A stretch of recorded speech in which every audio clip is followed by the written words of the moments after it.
Martinho Lutero. Purgatório, a lenda do catolicismo. Finalidade: arrancar muito dinheiro dos fiéis. A existência do purgatório pelas escrituras, com a mesma competência que os kardecistas querem provar a reencarnação na Bíblia.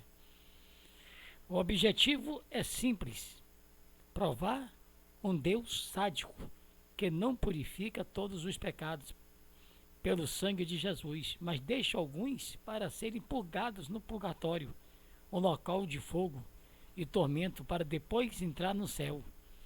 Uma crença herética, onde a pessoa expia os seus próprios pecados e torna-se salvadora de si mesma, ao invés de ela própria ser plenamente expiada pelo sangue de Cristo. O purgatório é um lugar que existe, mas não é um estado intermediário entre a morte e a ressurreição, senão na imaginação fértil de pessoas que precisam crer na existência dele para aumentar a arrecadação e arrebatarem o rebanho e enganarem as massas.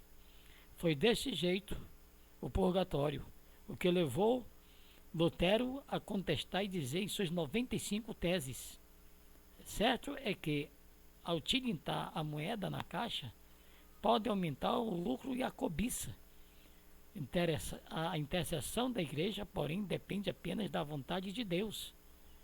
Deve-se ensinar aos cristãos que, dando ao pobre ou emprestando ao necessitado, procedem melhor do que se comprassem indulgências.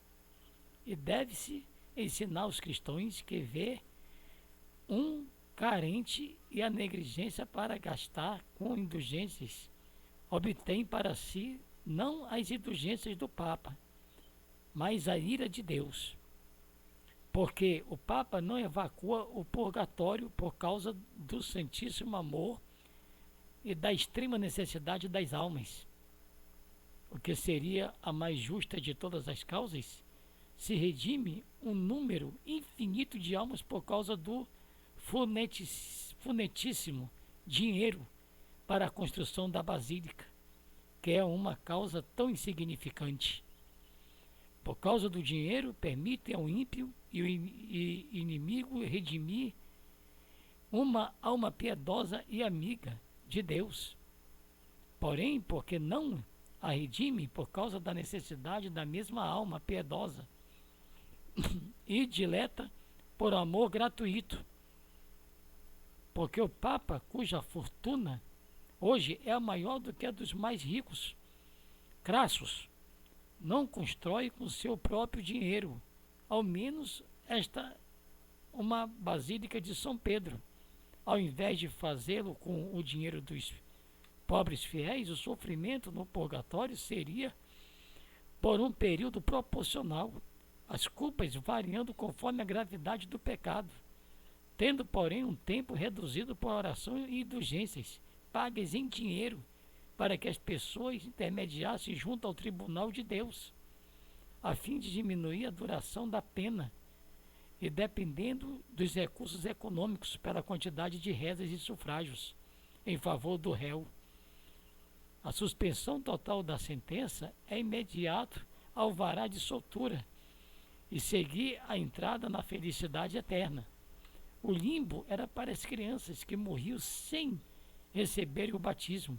Ali não haveria sofrimento nem tortura, mas também nenhuma felicidade ou alegria, o que seria, por certo, um tédio insuportável, insuportável para as crianças irrequietas, vivendo no nada absoluto, logicamente, com o tempo, se transformando num tédio mortal,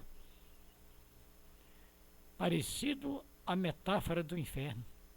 Mas não é obstante a toda a falta de qualquer evidência bíblica ou histórica nos primeiros séculos que baseia tal crença, os católicos continuarão buscando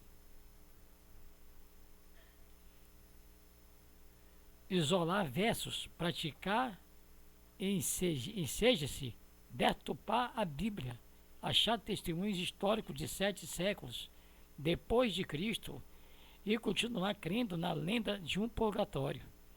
Porque, afinal, eles não desistem. Paz a todos vocês que estão em Cristo Jesus. Amém.